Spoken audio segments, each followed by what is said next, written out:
Hello and welcome to Aviation 170 unboxing. Today we're going to be unboxing an Alaska Airlines Airbus A320, and let's get started.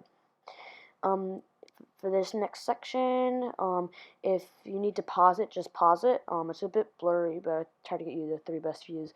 But just pause it if you want to read it, and yeah, pretty interesting facts about that.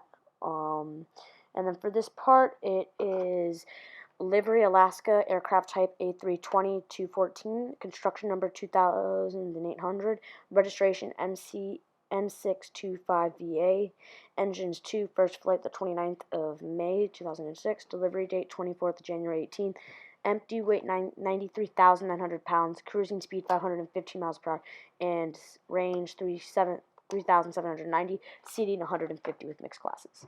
Here's just another view of it. Yeah. This is a side view of it. Pretty cool. I guess to have it on the runway. I really like the livery a lot. It's one of my favorite liveries. I really like the Alaska one. Here's a front view of it. Sorry, a bit blurry. Tail. I really like the design on it. Really like the colors. I like this new livery more than the old one. Taking off. Something you can do from the back view. Very nice back.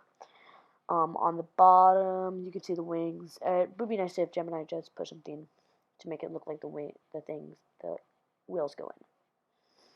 Thank you, and please subscribe.